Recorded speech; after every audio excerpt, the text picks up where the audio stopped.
Hi, welcome to Process to Perform, helping you harness your potential on the way to greatness. I'm your host, Mike Wall.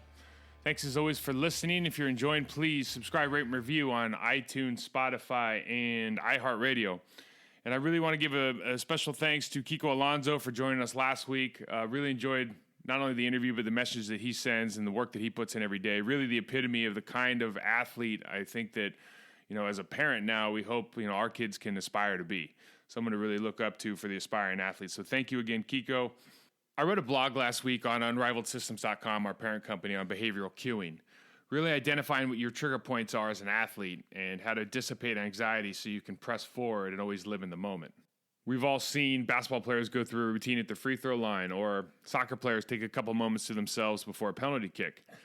These routines are taking the mental and emotional stress off the moment by helping the body focus on the process of taking the shot. When we can focus on process and not be weighed down by the outcome, we give ourselves a much better chance of delivering a smooth, reduced stress performance. I received a couple questions from readers on how to develop and introduce cues into their system. And one thing that's never sat right with me as an athlete was the idea that we should do something different when we make mistakes. Let me explain. In football, bad things happen in threes. So if you jump off sides, if you miss a tackle, many players just start thinking about the other two negatives that are coming, which inevitably propels them to happen. It's just a vicious cycle or feedback loop. As athletes, we often live with an illusion of control, meaning that we believe we have the means to somehow reduce unpredictability to the point that everything happens solely because we force it to. The problem is, once the illusion has been squashed by a bad sequence, even one bad event, athletes have the capability to go completely the other way and think that our influence has zero effect on the predictiveness of the outcome. In one swoop, we can go from complete control to merely waiting for the next shoe to drop. Professor Steve Peters is the author of The Chimp Paradox. Many of you have seen him speak on YouTube, I'm sure, but if you haven't, give it a view. It's worth the time. Professor Peters suggests that there are multiple influencers on your personality, something I'm sure many of us have heard. You have your rational, logical human side representing the prefrontal cortex part of your brain. And that side of your brain is constantly vying for attention and control with your chimp, your emotional chimp. It's an illogical, unbridled representation of your character represented by your limbic side. Now, Professor Peters suggests that going through a specific pattern will inevitably lead to a happier and more productive life. Recognizing that the chimp is always going to react with forceful emotion, he's going to react in a very strong manner. And so you have to, as the rational human, slow down your thinking and allow that human side of you to get involved. From there, you have to be able to kind of get a perspective on what's really going on and then have a plan to succeed, have a plan to move forward. And because we're living with this little voice inside our heads telling us of imminent disaster, it's a necessary evil that we plan for these moments and have a plan to address them. Professor Peters may be using his paradox as an analogy for a total life hack, but it does apply in immediate situations as well, in confrontational situations and competitive situations. When things go wrong, the emotional side has a great foothold on your conscience, and it can easily take over. And those that slow down, gain perspective, and execute on their plan have a much better chance of success. And this is akin to taking 3 deep breaths when you make a mistake. My question has always been, doesn't the 3 deep breaths indicate that you're in trouble? If I take 3 deep breaths because I've made a mistake, doesn't that tell my body that I've made a mistake? I've never quite reconciled that in my head. So what can you do in these situations that replicates training?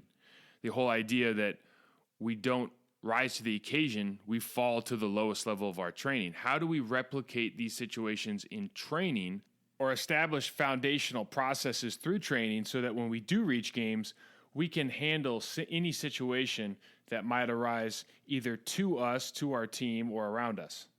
For review, athletes can use behavioral cues to put them in the correct state of mind when in a competitive environment. We discussed in the blog that cueing can come in different forms, but many associate cueing with coaches, who often use external cues so their athletes can decide their own internal process. So using cues like push away from the floor or drive through the ball are different from internal cueing, which from a coaching standpoint feels like you're directing the athlete specifically how to move their body. Bend your ankles, knees, and hips simultaneously, or tuck your chin, and lock your elbow.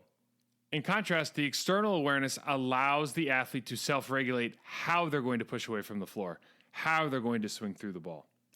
Researchers will often suggest that external cueing is a better method than internal cueing when coming from coaches, because it allows the athlete to self-regulate the internal motor skills required to place force on an external object.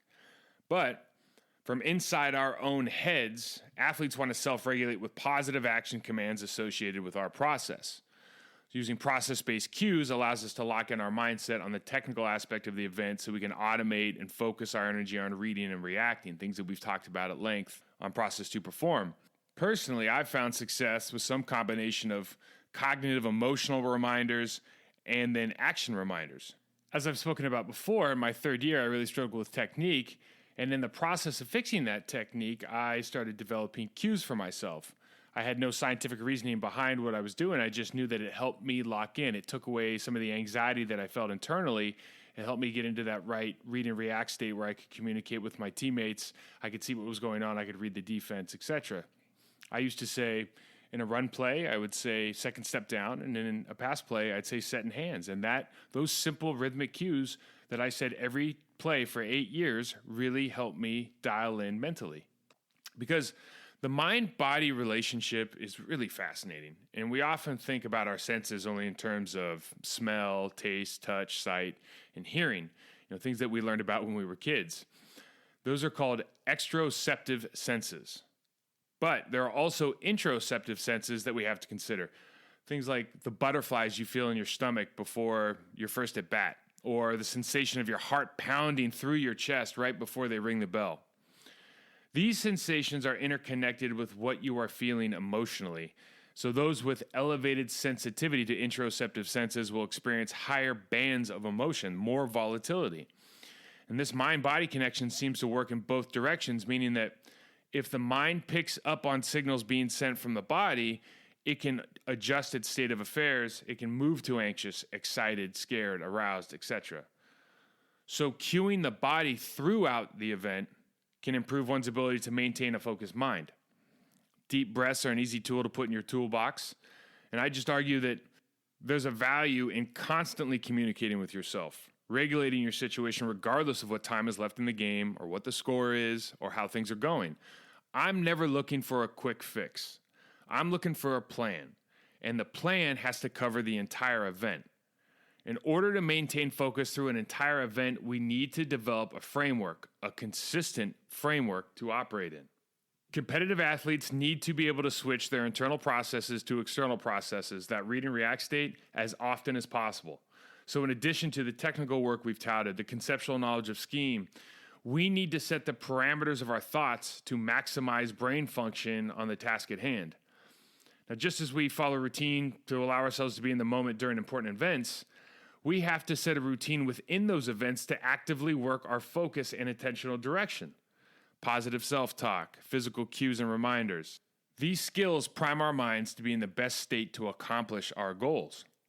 In order to maintain a guided path throughout the practice or game, I've always suggested using an external motivator, something that draws the type of feelings that you want to feel on the field of play. Try this exercise. At the end of a game, what words would you like to be used to describe your performance? Or what kind of animal or force of nature would you like to be described as? Maybe it's somebody that you emulate, a real person. What avatar would you like to represent you? And then more importantly, what are the key qualities of that avatar? Are you as fast as lightning? Are you strong and proud like a lion? Is there a specific player that has qualities that you hold dear? I wanted people to think of me as the guy on the end of the table who got poked one too many times. I was trying to hit everything that was moving, and I always wanted to finish the play by pushing off on the guy I took to the ground. Because I wasn't advanced enough to go through this part of the exercise when I was playing. But if you asked me what I wanted him to write about me, that would have been it. And regardless of how ridiculous that sounds to people out there, once you have that mindset, that's what I want people to think about me as. That's how I see myself. That's how I want to see myself, at least. You now have really a direction. So do this. Take a piece of paper out and write how you want to feel about yourself when the session's over. If it helps to associate with an animal or a bolt of lightning, do it. This is just for you. What are the qualities about that bolt of lightning, about that avatar, that gorilla, that pouncing lion? What are the qualities that you find so important? Write those down too. It's crucial that we make things real by writing them down and saying them aloud. So now that you've done that, just below that, write down 1 or 2 physical actions that are crucial to accomplishing your goal of feeling like that avatar. 2 or 3 words tops. Something that you can repeat rhythmically in your mind. I use, set in hands or second step down. Those things just kind of roll off the tongue. Very easy to remember, very easy to say. Now, here's the hard part. You need to find a way to remind yourself of that thing you want to emulate before and during your session, every session. In the middle of your session, are your actions in line with the primal words used to describe your avatar? How do you remember those? And the first part is easy. Put this paper in your bag and take it to training and games. Repeat it every day in the car. Post it on the mirror. I just had this shout out to Max. I just had one of our listeners send me a picture. He's put that Master of Craft pyramid on near his bed. He printed it out, put it near his bed because it's something he wants to focus on. If you speak with performance experts or self-help gurus, they'll tell you if there's a way you want to feel about yourself or if there's a mantra that you want to follow in your life, put it up next to the place where you brush your teeth. Somewhere you're going to see it multiple times a day. It's the first thing you see in the morning and the last thing you see at night. And that's because we want that reminder. We want that constant reminder so that it's embedded in our brains. The hard part's remembering to tap into that mind-body connection when you're in the middle of the action. There's ways to remind yourself. The easiest that I have found is to write it down. If you tape your hands, if you tape your wrists, write it on there. You can put it on a sweatband. You can make your own bands or bracelets at home with your cue reminders on them. A couple weeks ago, I Googled silicone bracelets and I made a couple for my kids, and they're, it was like $7. So easy thing to do, last a long time, really good messaging. But here's the crucial aspect to all of this. These reminders are not to get you out of trouble. They're not designed to turn you into something that you're not. We do not rise to the occasion. We fall to the lowest level of our training. These cues are designed to keep you in the right mind state during the entire competition. They give you self-direction based on your desired outcomes. They help you visualize your ideal session. What do you want to feel like during the session? What do you feel like after the competition? Remember, from a focus perspective, our ideal state during competition is not one of volatility, but one of consistency. Athletes are not often able to maintain focus during an entire game, much less a training session. But if we can constantly work ourselves by cueing for success, then we will create the framework necessary to operate at an optimal level. And this means that we're always actively working our minds to be in a focused state. So let's take an extreme sport to illustrate this. Formula One racing is in some ways a pinnacle sport in terms of focus versus consequences. Now, the power and the acceleration of those vehicles, the thousands of split-second decisions made by the drivers, and the interplay between vehicle and driver and other drivers in the track, it's now even more difficult because of the advancements made in technology. The advancements in technology have actually given the drivers that much more to think about. The cockpit of a Formula One vehicle looks like a spaceship. It looks much more like the X-Wing fighter than, say, the Chevy that you just saw driving down the street. And drivers now have to navigate dozens of car-related issues in addition to the consistent fuel consumption questions surrounding each race, and all while they race through these chicanes and turns at over 100 miles an hour surrounded by 12 to 14 other cars that are going just as fast. The margin of error between success and failure is so small in Formula One racing that if a driver loses focus on any one of these factors, they not only lose valuable time, but they open themselves up to significant harm. And drivers aren't being able to ask to do this on one lap, but over and over for hours on end. The consistency of their times from lap to lap really demonstrates the ability of the elite driver to maintain focus throughout the session. So how do they cope? Sebastian Vettel, one of the greatest racing drivers of this generation, suggests that he uses visualization and has really harped on his ability to stay in the moment.